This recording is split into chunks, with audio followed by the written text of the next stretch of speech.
Wow. Every time I hear Irvi, I don't know if I should cry because I'm not eating right. I should clap because she's taught me so much. She inspires and she educates at the same time. So thank you, Dr. Shaw, for that extraordinary presentation. And it just really, your own resilience, what you went through, I don't want to get choked up, but what you and those incredible myeloma women did in Peru is fantastic.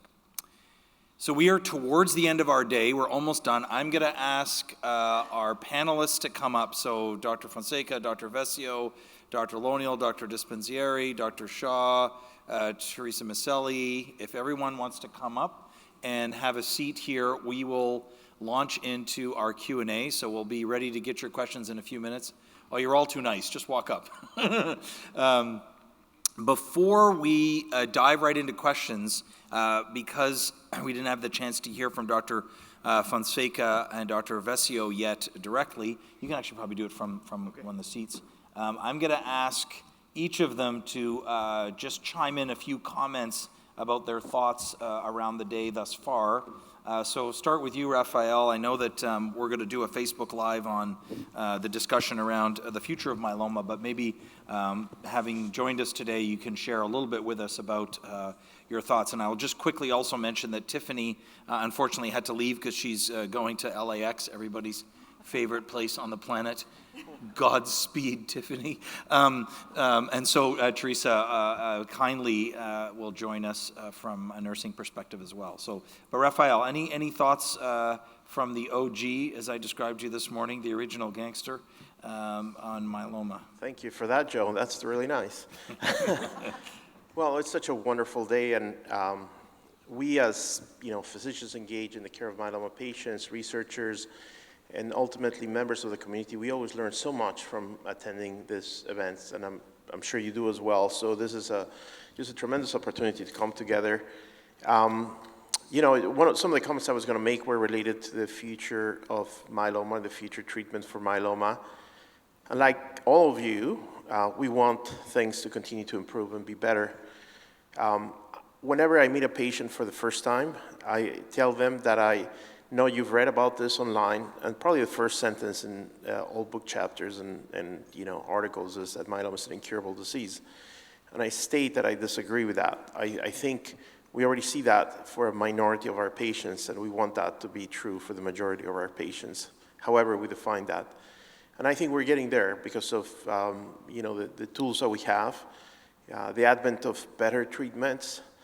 I have a slide, I use that when I talk, which is one of my first slides that I showcase the survival we had when I was in training, where at the time with melphalan and prednisone, we were seeing a median time for about 2 years, and obviously things have improved dramatically with much longer survival for our patients. So it's just been humbling to be part of this process and to see the improvements that come from better treatments and better understanding of the disease. So I tell patients, I can't promise you that's going to happen, but we're going to try as if we're going to get there. And we'll do the most to maximize the duration of the disease control. So again, as the future of research becomes your present in that future, we have those options. So that's a very, very important aspect of how I see things. And I was thinking of, very quickly, just to finalize, a comment of gratitude to all of you. You probably have heard us say, thank you for your trust. Thank you for your participation in the clinical trials that have advanced care so much. And indeed, we do that whenever we present clinical trials.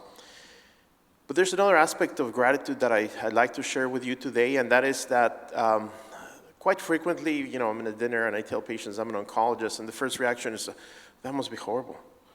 Oh, and they look at you like, poor you, that's really a bad professional choice. And little do they know what an honor and privilege it is to participate in situations where we clearly understand that you as a patient would not want to be there, but just to be part of the current time where we can help patients live much longer and much fuller lives. And as we saw from Dr. Show, by the way, your talk is quite inspirational. Makes us think about us doing everything we can. So that gratitude, I'm just going to finish by saying, the gratitude is for the meaning you give to our lives as oncologists, as we participate in your care. My full clinic day is usually on Tuesdays, and I always tell people, when I walk in the parking lot, I get off my car, I go towards my clinic. There's an extra pep in my day, just because it's my full clinic day. So for that, we're grateful as well, too. So thank you, Joe. Wonderful. Stated so well. I love how Raphael likes to make that comment so clearly, that everywhere you read myeloma is incurable. And if he disagrees with that, then we have to listen, because, he is the OG. But I appreciate your optimism, your gratefulness. Dr. Vescio, in many respects, you are, of course, the OG of LA, in the sense that I've had at least half a dozen patients come up to me today and say, well, I'm with Dr. Vescio, and I always say, thank God, I know you're in good hands with Bob. And just want to give you a few minutes to make some comments about what you've experienced here over the last couple of days, and your thoughts about the way myeloma is moving. Well, as Raph... It should be on. As Raphael It's working. mentioned, it is... I have to privilege. rebalance for each of your mics because you're all a little different. So when you first just talking, just keep talking. I'll rebalance it as you all are going. No need to switch mics or anything. Speak right into it so it's loud. Okay. So as Raphael mentioned, I think it really is a privilege to be helping patients, or trying to do our best to help you all not only extend your life, but improve the quality of your life. And I think that's kind of a theme of today. Every patient here has a different story, and I know I learned so much from each person's experiences and what they go through, and just kind of adapting and trying to match your treatment with your goals. And we have so many medicines now. As Sagar mentioned, I thought that's a brilliant idea, is to kind of attack it kind of repetitively with using different targets, and hopefully we can get patients off therapy, and with a long-lived quality of life. So I think the future is really bright for multiple myeloma. I know sometimes people are, as you heard, understandably quite fearful of the disease, but there's many in the room that you heard from today who've been living with this for many, many years. And sometimes I fear the worry for some it can be worse than the disease. So it's a balance of trying to adapt and have your disease controlled without having the disease consume your thoughts and interfere with the quality of life you deserve. So I really, again, I feel honored that people trust me and be part of this task to try to get this disease under control. And as we heard, we're all kind of friends in this group. I think that's what makes the myeloma field seemingly much better than some of the other groups like lung cancer and leukemia, where everybody seems to have a different opinion and want to state why their opinion's better than the others. So, it's a great meeting. Thanks for inviting me. Yeah, there would be no one here on this panel who would say that they're always right. Sagar. Sorry. Yeah, I disagree. Okay, that's great. Thank you so much, Bob. We appreciate you. You have been just a tremendous source of blessing to so many patients in this region. The number of times in a week I hear the word Vescio is spoken in positive terms is really encouraging. So thank you. So I think we'll open it up now, because I know that you've probably been building up questions over the last day and a half. We still have quite a bit of time for Q&A, so please raise your hand, and we've got lots of mic runners. I'll be more than happy to bring questions. And we have all of our panelists here, so whether it's how do you get more fiber in your diet to how do I measure an M spike, fire away. I think we've got question number 3. I have a question about bile acid malabsorption. I've been on Revlimid for 5.5 years and had a pretty severe case of that, and took a bile acid sequestrant. I finally said I need to get off of this for my quality of life. So my question is, it's been over a month. Are there tools or ways to get off the sequestrant and to get back to have a quote, normal GI tract. I mean, I always felt like, gee, I'm taking a drug to take a drug. So any tools or suggestions, or what are the long-term effects of bile acid malabsorption?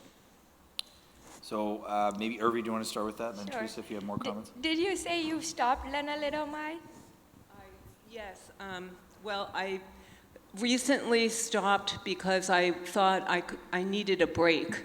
And I was I'm going on a trip, and I just didn't want to be in the bathroom on my trip. I get that. So I think, so bile acid, one thing is that there is some data suggesting that maybe fatty foods could make it worse. So for some people that helps. So trying to see if avoiding that.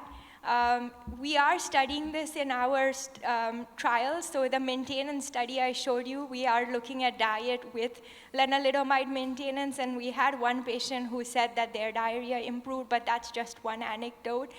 So of course we need to understand, and we're also looking at the microbiome in patients who have diarrhea and not. So hopefully we'll have more, but I think avoiding fatty foods. Another thing is lactose intolerance is like actually very common. It's 70% of the population, and I think when we do get things like chemotherapy, we might actually, somebody may have mild lactose intolerance, it might be getting worse with it. So thinking about trial of different aspects of, and see if those things help with it. But otherwise, just for now, the bile acid sequestrant seems to work the best. And I don't know if anybody has other thoughts. Bob, do you want to comment? Yeah, I think it's a common kind of scenario for people that are on lenalidomide, Revlimid for a long period of time, and they do well, and then quit doing well, and then it seems to build up. I had a lady this week, said she was fine, but had, she told me she had 10 to 15 episodes of diarrhea every day, but she was managing. So that just seemed like not a quality of life that seemed reasonable. So the bile acid sequestrants can help. There's other drugs. So that's, sometimes it's just like for bortezomib, it can cause neuropathy, even if it works well. There's other agents that might work well in its place. It can take a long time to recover. So some people recover in months, but some take, even, I had a lady I saw last week, it's been a couple years and she's better, but she's still not quite back to normal. So I think, that's the balance of trying to, you want to fix the disease, but then if the disease is causing so many problems with the bile acid malabsorption, you have to consider a different drug. Yeah, I think, oh, sorry, go ahead, Teresa. Well, the only thing that I was going to add to what was already said is, the assumption is that it's the Revlimid, and maybe that is absolutely true, but is there a need for further evaluation to rule out other issues? It's been a number of years, this has come on. Could it be something now related to being, having a compromised immune system, being on Revlimid for long term, or any other things, diet-based, allergies, colitis, things of that nature? And now we're going to try to answer questions really quickly, but I'm just going to add one more comment to this, is that it also, as we've discussed a lot this weekend, it also really comes down to deciding, is it worth staying on the Revlimid, right? So sometimes, people hear talks and they say, okay, Revlimid maintenance keeps people in remission for longer, maybe even prolongs people's lives, and people take that as a directive, like, again, I said yesterday, you'll take it and you'll like it, that I am not going to stop this Revlimid. I only have 15 bowel movements a day, Dr. Vessio. It's all good, and I look to the spouse, and the spouse is like, they never leave the house anymore. They don't play pickleball anymore, or whatever else that they used to do. We have to balance that with the relative benefit. And I'm not going to say that Revlimid doesn't have benefit in maintenance, but I would also look at how long you've been on it and the relative benefit versus coming off. And there are times when people just need to come off the drug. So we can't always mitigate the side effects. So that's, again, back to the conversation we had yesterday about the importance of building a relationship with your healthcare team where things can be discussed openly and honestly, because especially when someone's been on Revlimid for a couple of years, we start to wonder how much more benefit they're getting from it. And when it's compromising someone's life, it's very reasonable to stop it. I will say, Joe, that the biggest issue we see is that people are not taking enough of the cholesterol. So they take one tablet once a day, and think that that's the dose, because most of the community guys don't know how to use it. If you take enough, which is usually 3 tablets twice a day, 95% of patients have their diarrhea go away, and the most common side effect is that it drops your cholesterol. So, okay, I don't know anybody who's going to be too upset about that. But again, it is a balance of time and what is the relative cost of taking an extra medicine to take a medicine, as you suggested, versus the potential upside of long-term therapy. Great. No, thanks, Sagar. Question number 1 at the back. I'm so grateful for this panel and the expertise. So my question is, so how are people diagnosed asymptomatically, like with MGUS or, smoldering? How does that happen? And so the reason why I'm asking this is because I'm grateful for like the drugs that are coming out that are extending lives and, and saving lives. But a lot of us are broken. A lot of us have kidney disease, have, just bone, they have got a ton of lesions. And so how do we make it so that people are being diagnosed asymptomatically, getting treated earlier so that they're not physically broken, so that their quality of life ultimately is increased throughout their treatment journey? So maybe I'll start and see if someone else wants to add to it. So first of all, for the record, I did not plant that question. But I may have. Thank you, brother. Great question. I think it goes back to what we discussed a little bit and what Sagar and I discussed on the future of myeloma concept this morning, which is that, the goal is always to intercept or to catch cancer early on. And that's what led to the screening of breast cancer, screening of colon cancer. We're not quite there yet for myeloma, but we feel, I think most of us probably agree strongly in the next several years, we'll have guidelines around trying to catch it early. Because we have a lot of evidence now that intervening early makes a difference. Even in the difference, when Teresa and I showed yesterday the difference between crab and slim crab, when we added those 3 new criteria to myeloma, believe it or not, 10 years ago, in 2014, we had some clinical trials at the time where patients were enrolled either with crab or with slim crab, and we could follow their outcomes, and it was clear that those who had slim crab, meaning they did not yet develop crab features, did better in the long run. So a lot of that is education around when to think about myeloma. The challenge is we tend to think about myeloma when people have those symptoms already.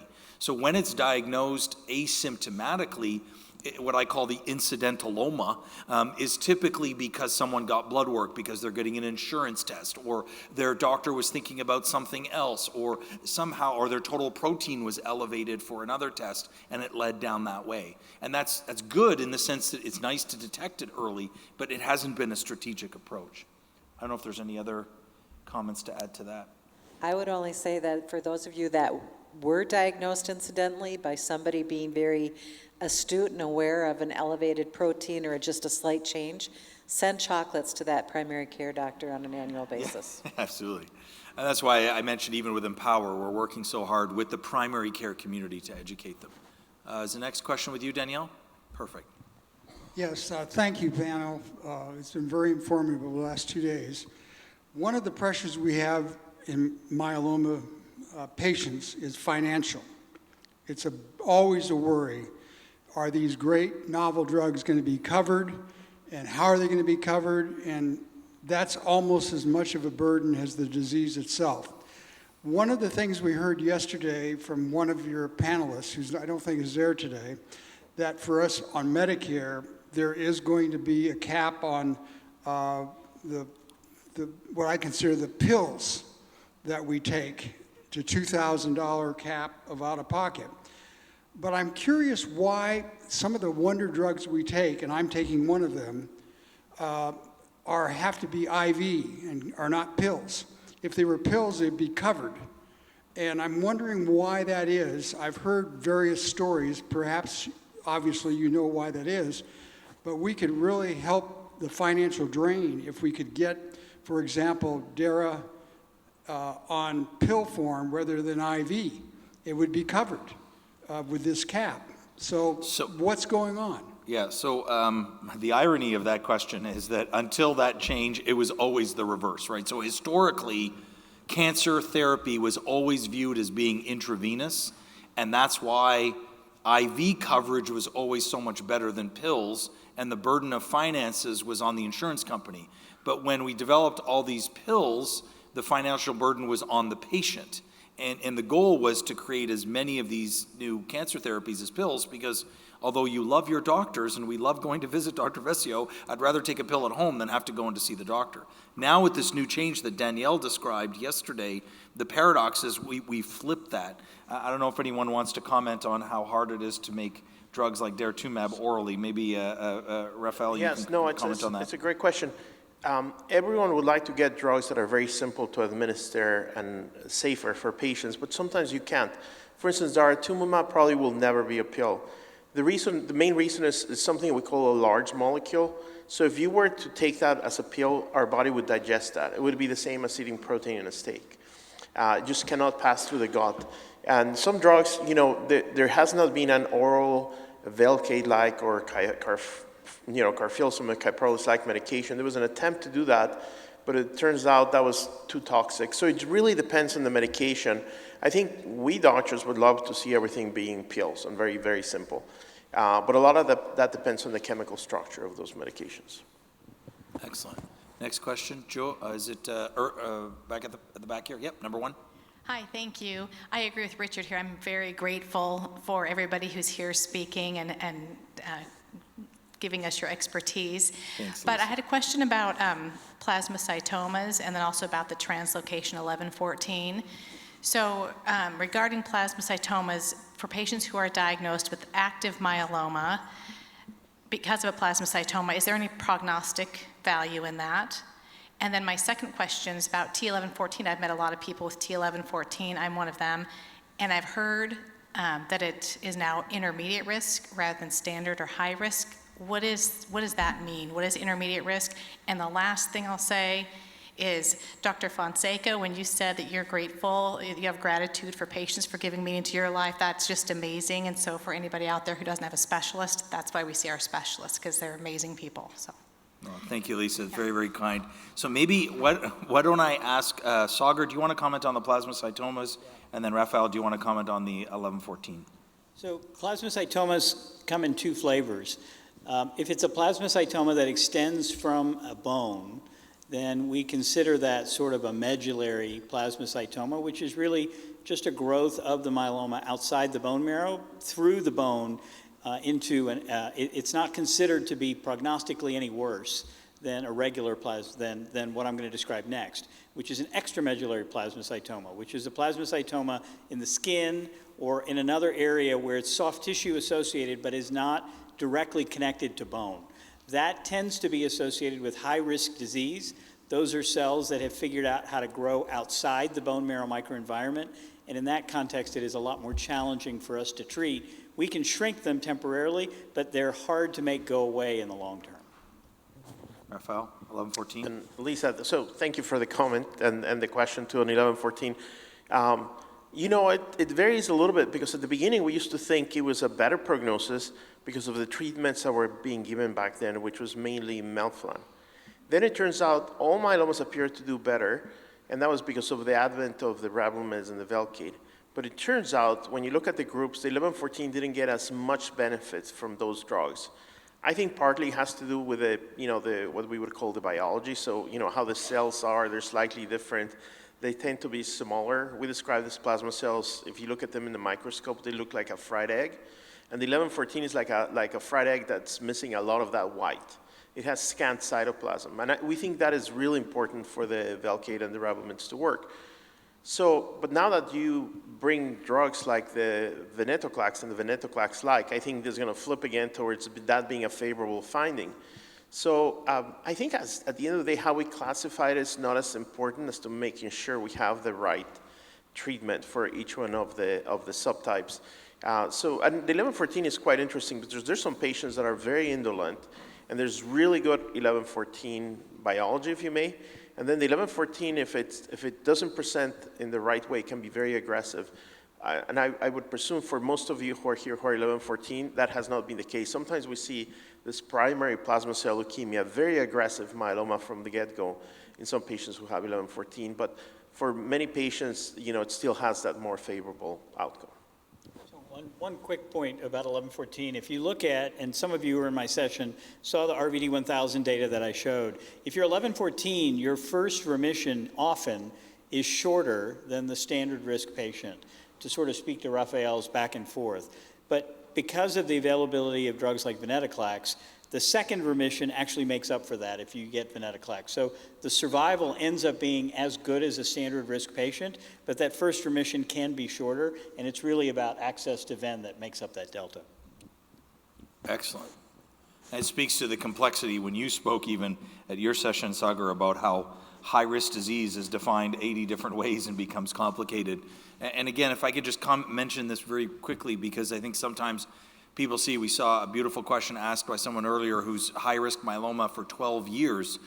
You know, that each of these different factors that predict high risk versus standard risk, none of them are perfect.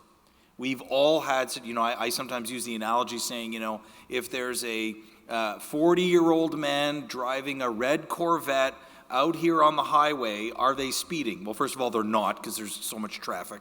No, but assuming that there wasn't traffic, it's a predictive thing. That person, you're going to assume that gentleman is driving the red car fast.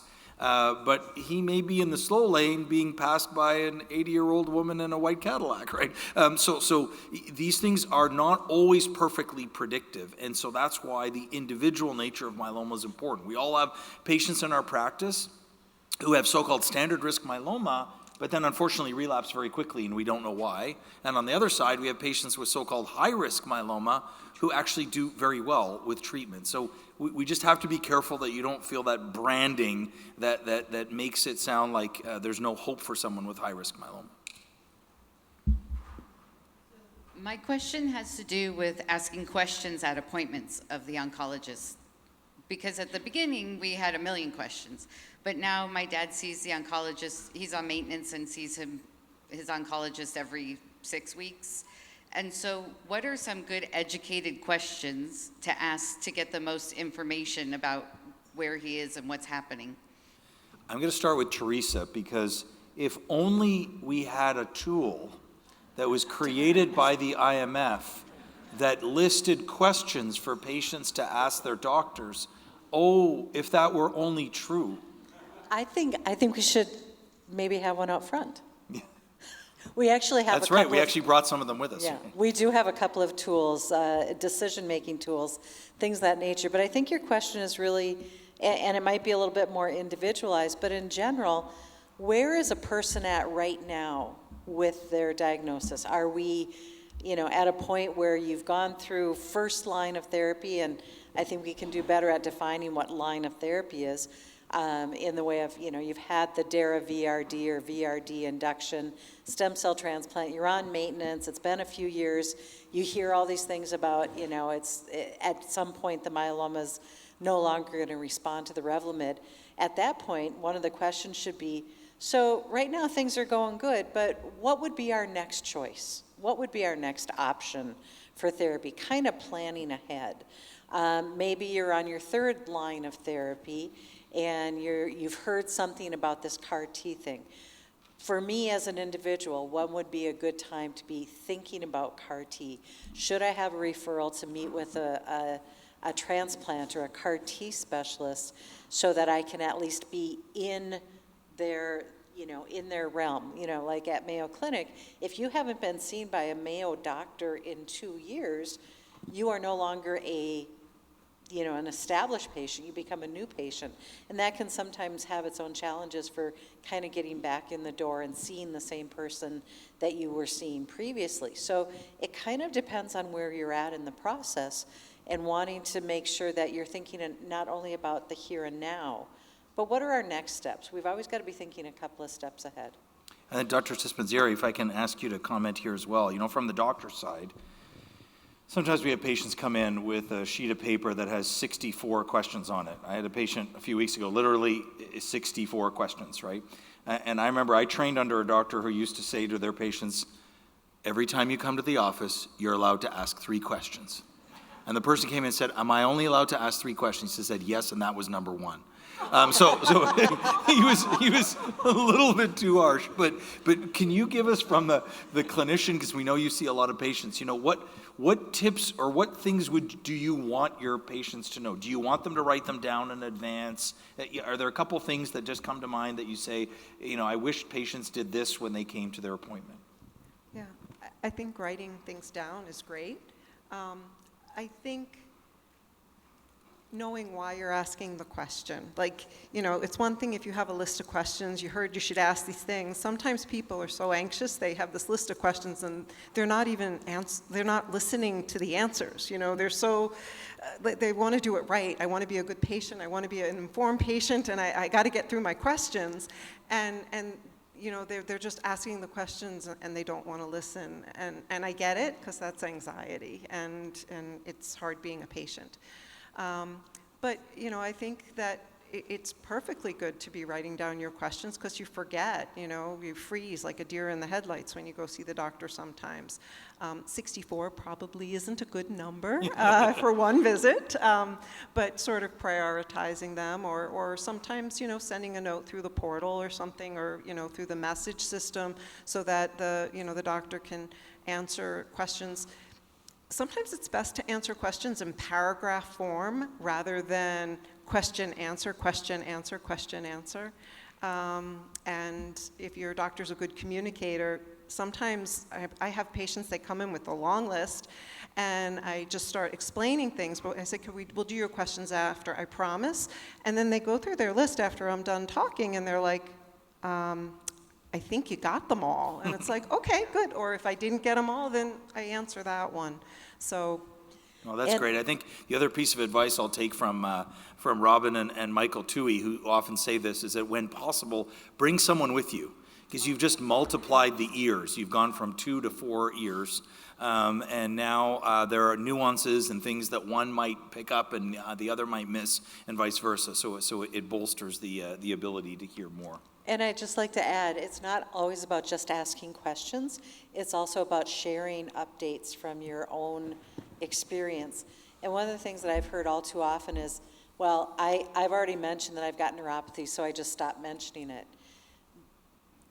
It's a constant in your life, and if it's not being addressed, it's not because people don't care or they can't do anything, but it may not have stayed in my consciousness, but it stayed in your feet. And so making sure that if it's a constant issue that's affecting your quality of life, don't hesitate to repeat yourself until you're heard.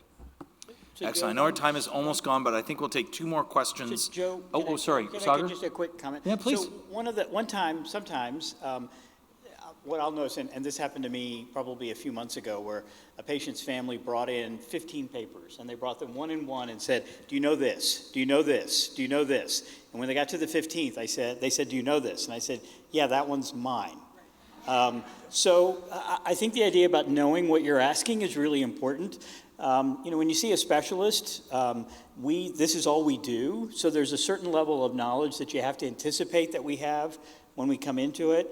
But the second part is, we've been to school a long time to do this. And we've been doing this for a long time. So pattern recognition is just sort of natural for all of us, particularly when it comes to myeloma. And you have to have a certain level of trust. And if you don't have that level of trust, if you're questioning everything that the doctor or the team are doing, then maybe that's not the right place for you to be. Because 64 questions is a lot of questions. And at a certain point, you do have to believe that the team that's looking after you knows what they're doing. And if you don't feel that, then all the questions in the world aren't going to solve that. You probably need to be at a different place. And I'm not trying to shamelessly be a commercial for the IMF, but let me be a commercial for the IMF. When patients often come to see me, our medical assistant or nurse practitioner will say, yeah, Dr. Joe, we have another electronic stalker.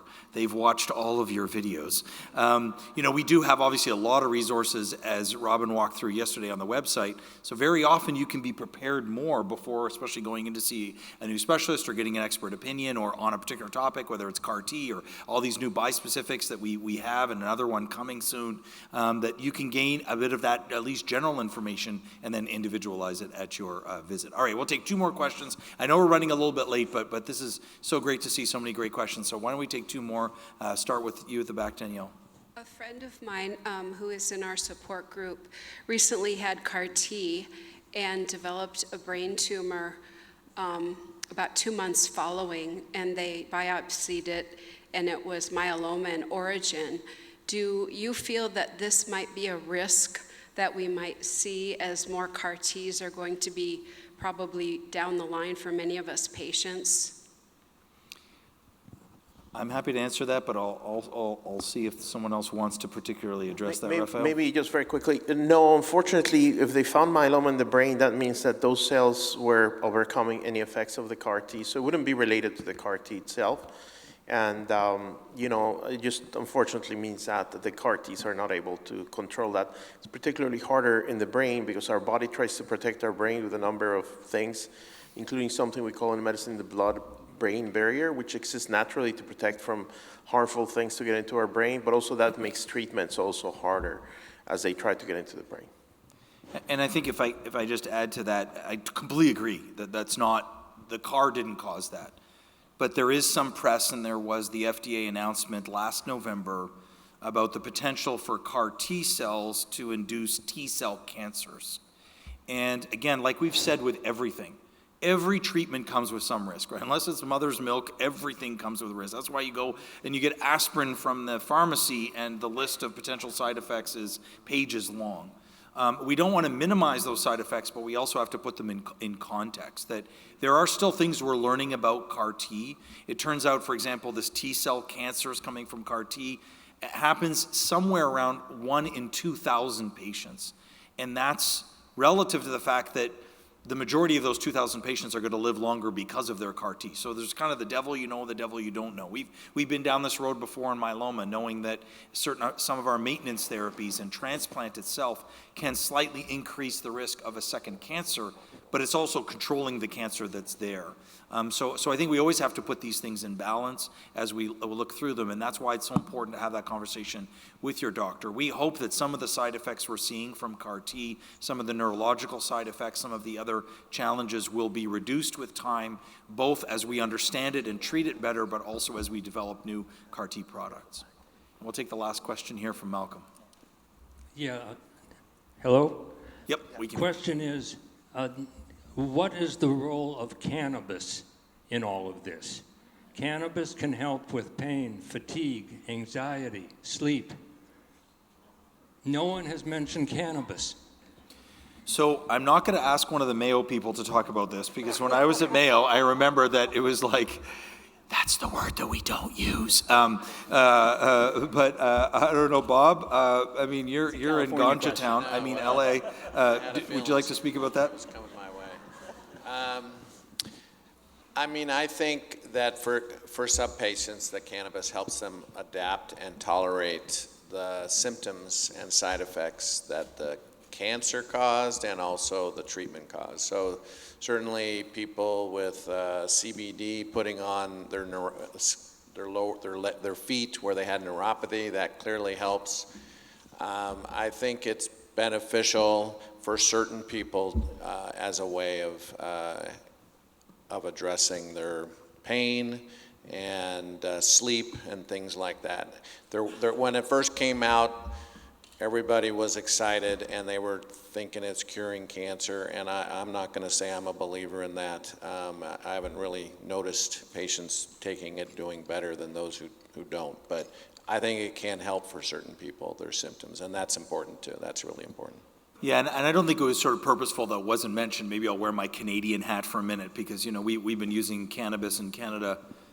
Well, Canadians have been using cannabis in ways that we won't describe today. But no, I really do think there is a benefit, but it is likely a limited benefit, and it's mostly on a symptomatic side. I agree with Bob that way. I think there was some excitement that some of the variants of the product are going to be, you know, anti-cancer, going to cure all. We're just not seeing that. But there is no doubt. I've had so many patients, in particular from pain, nausea, and anorexia, that have really benefited, in addition to what Bob said with the oils for neuropathy. And so it is something that is very legitimate.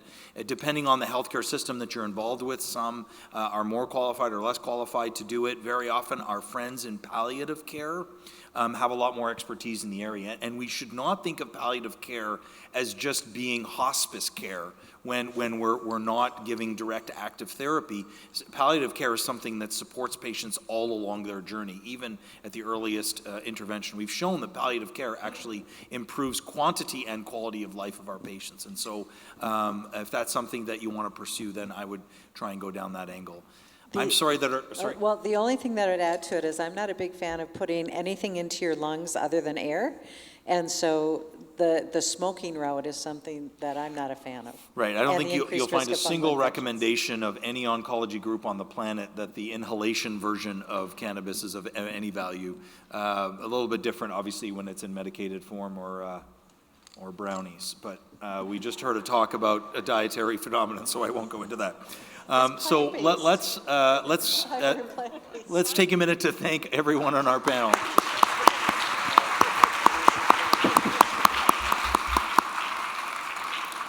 And I will just comment that, and I'll bring the boss up to close us off. Come on up, Yelik, to close us off. But I will just remind everyone to please fill out that evaluation. You have it there. Take the time to do that. It's so helpful. As we mentioned from the start, we really changed the way we're approaching the patient-family seminars with a very different method, and we hope it's been of benefit to you. But please let us know what we're doing well, what we can do better, and I'll let the boss come and close us off. Thank you so much. Thank you, everyone. One of the things Dr. Lonial said was that there needs to be some level of trust between the patient and the clinician. And then if that trust doesn't exist, probably you need to find another clinician. And the reason is this for me. If there is data to support what you are doing, if you are a newly diagnosed patient and you need to be on 3 drugs or 4 drugs therapy, there is data to support that, and anybody can treat you. When there is no data because you have relapsed or you have comorbidities that are not necessarily studied with that data, then there is guidelines that the IMWG, the NCCN, and others actually develop. So that's also kind of okay to have a doctor that may not necessarily be a myeloma expert. But at some point, you run out of data. At some point, you run out of guidelines, and then you depend on the judgment of your clinician and your myeloma expert. That is why, in my opinion, one, you need one of these people, if you don't have them or their colleagues. I don't want everybody to go and move from Los Angeles to Emory, but you need someone like them, you know, like them. So the other 2 reminders is on September 14th, there is the 12th annual Miracles for Myeloma walk and run in Clarks, New Jersey. And here in our own backyard on September 21st, there is a 6th annual Inland Empire in-person virtual walk for myeloma miracles. And then, yeah.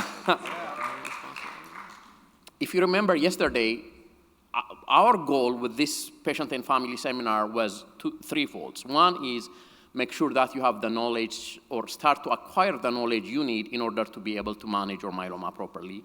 Foster communication and connection between you and your fellow myeloma patients or the clinicians that came to the stage. And then the last one was really being able to inspire hope by giving you those connections and that knowledge you need. I hope we have done that and some more as well.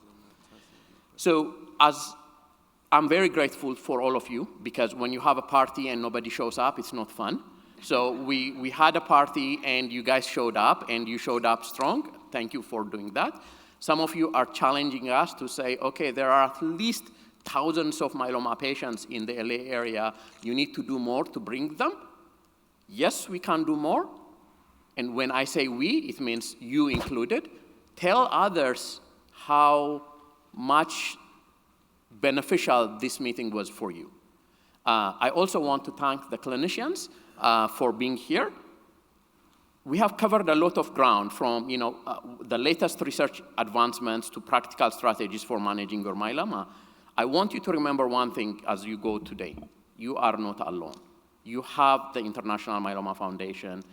If you can't get access to any of the clinicians here or anybody else, call our info line, call the support group directors that IMF has, join a support group, and get help, the help you need in order to manage your myeloma. So as I conclude, if you work for the International Myeloma Foundation, come to the stage, please. Hurry, and you guys can. Thank you so much. You can leave the stage. Michael.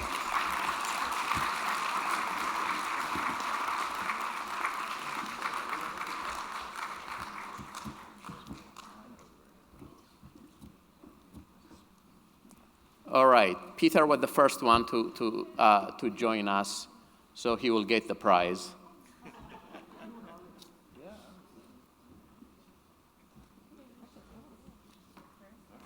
You don't have to sit.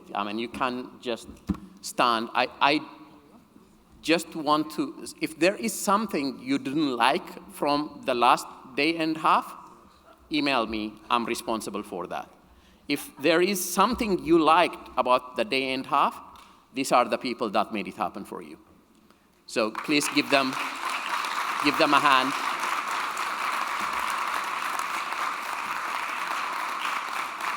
Thank you for being.